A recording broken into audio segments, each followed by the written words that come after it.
Hey guys, my name is Shawn Kelly. I'm with Kansas City Brick Lab. We've got our big layout here with our city and trains. We've got a bunch of all mocks. Well, there's a few kit builds, but first for filler. But everything from Kansas City's famous Joe's Kansas City barbecue restaurant. Some of the stuff of Eds Diner is a custom off of the kit. Such an awesome set. Yeah, I love how they expanded on it there. Yeah, it's pretty amazing, and it lights up. It's really cool. And I think there's some other Kansas City native buildings, like Town Topic is a famous hamburger joint. I thought you were going to say Target. Well, you know. And then, you know, some modified kits that you might recognize, like the old haunted house in different forms. I like the post office build back there. That's a really neat kind of billboard almost there. It fills in and it looks nice as a small vignette to, you know, the Postal Service, right? So then we move on down, and here's our main boulevard. This is a new part of our building. This year, the layout is this double wide main street that goes all the way back to the City Museum back there, between the two big office towers. And then just to the left of the big office tower, that's the Western Auto Building. That's also a Kansas City landmark. So we're trying to keep, you know, the hometown feel, the vibe going, while being Lego, of course. Did we mention these two kind of sand green tan buildings? So those two buildings, one of our builders, Craig, was like, okay, well, we have all these parts on the wall. What can I make out of it? And he kind of challenged himself to say, okay, we get a lot of this stuff. We need something big and look nice in the middle of the city as a center point. And that's what he came up with. Then we've got the tallest building in the city. Right, yep. So this is Eddie's new office tower. He designed it himself, sourced all the parts, and actually was nominated as one of the big buildings for the event this week. And it's very visually pleasing. You know, there's enough kind of varieties you look up with the slopes and things. It's not just a big flat wall. It's not a flat wall. Like I've seen a lot of like other builds where it's just, like you said, a straight surface. Having those angled and faceted ends, it really catches the eye from a distance. So he did a really good job on laying that out. As we move on down, some more of the Main Street area. We've got some more custom builds, some other kit builds from, you know, third-party kits, or actually instructions. And then right past the McDonald's is another new feature, is Chinatown. So because of all the new kits that, like the Chinese New Year kits and things like that, in Ninjago, we're like, hey, let's spice things up a bit. Let's make it look cool, like a lot of downtown metro areas have a small Chinatown. And since there's already the elements out there, let's do something that'll, you know, brighten up the build and make it very interesting.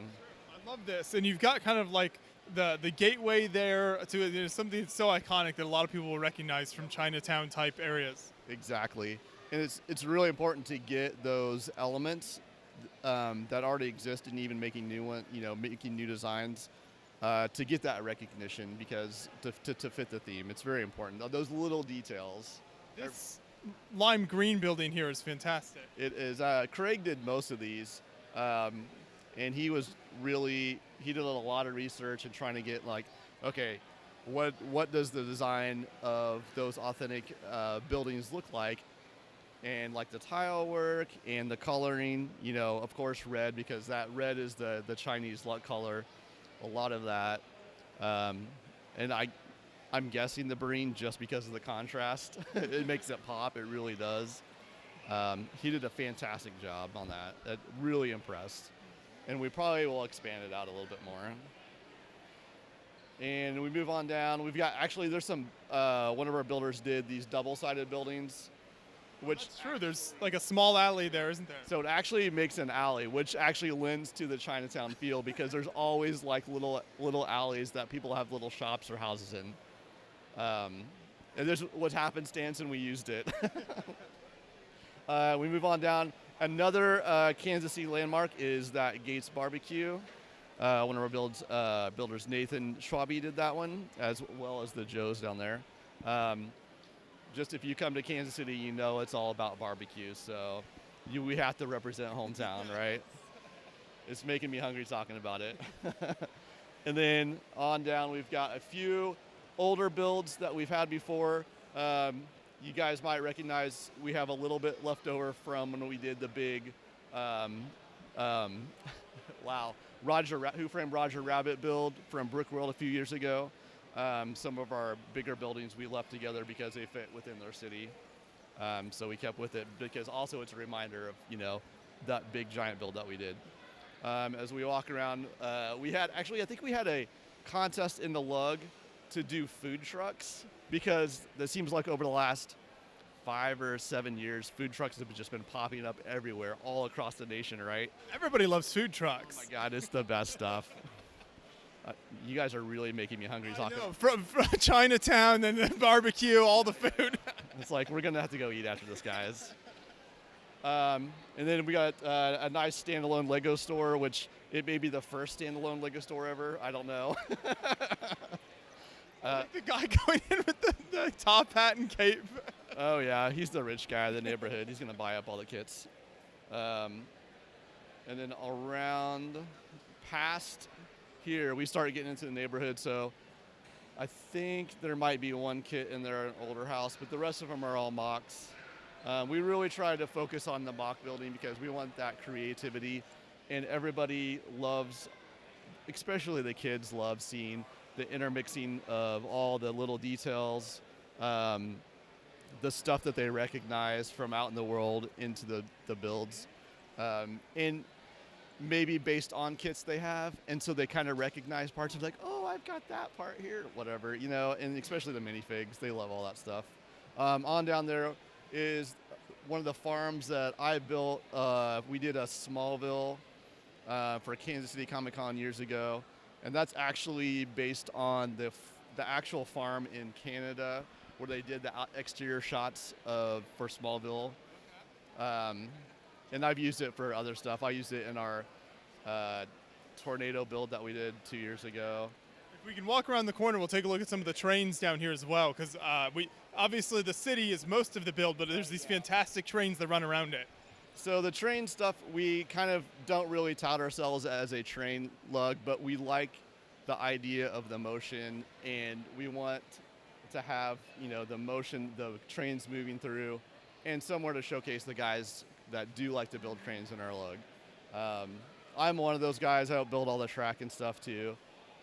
It's a lot. It's a lot of work. It's a lot of monotonous work, but it makes everything look so much cooler and well put together when you have a cohesive, like a train track or a road around a city. It just ties everything together. The stuff that we do have, I don't think we have one train that is a Lego kit train, but the rest is either mock or BMR kits. So thanks, Kale. He's an enabler for sure. Now we're coming around to kind of the backside of the museum area here.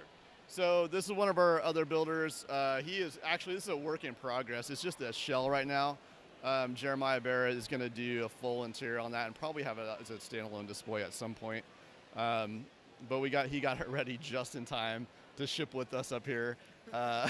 Literally, I think he was like the night before moving out with the trailer. He had put in the last touches on it. So I think that's how probably everybody has that story where like, man, it's 1 o'clock in the morning. I have to leave in 3 hours and I'm still building.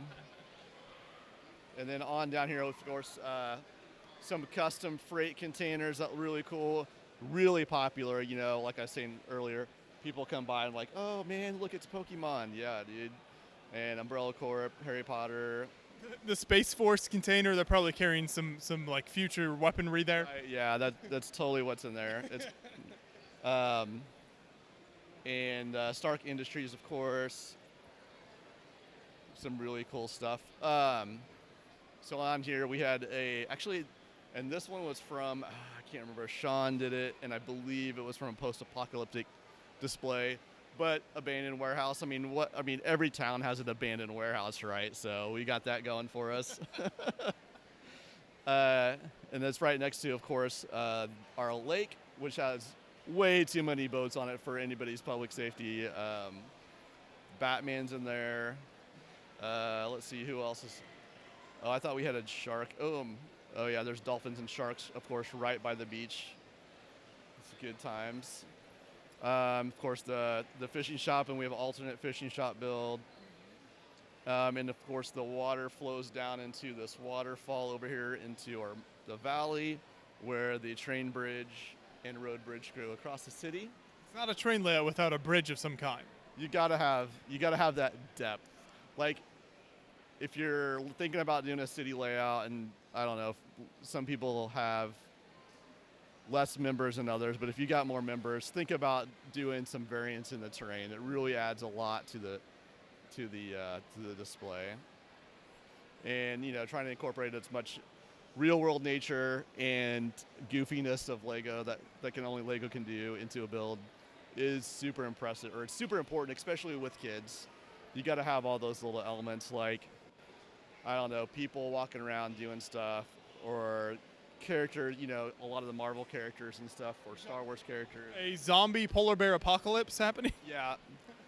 Yeah, and we have fun. So stuff like that, we have fun. We have the most fun putting all the minifigures out, because we have a whole big tub of club minifigures, and we just have a super good time just making little scenes throughout the city, and it's different every time.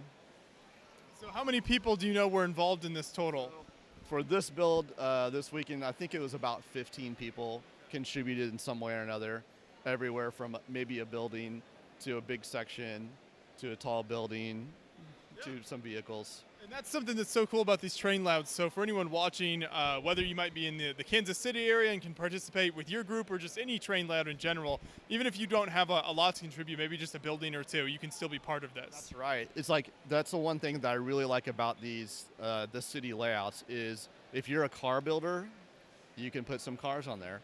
If you only like little vignettes, you can make a special spot in the city for a vignette and make it work.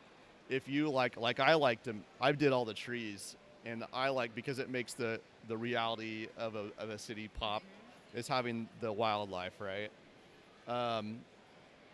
Or buildings, or small buildings, or even if you modify an existing kit just a little bit to make it your own, there's a spot for it. So we try to make it as inclusive and as fun for everybody. No, it's fantastic. This whole layout is incredible, so thank you so much for taking the time to give us a whole tour. No problem, Josh. Appreciate it.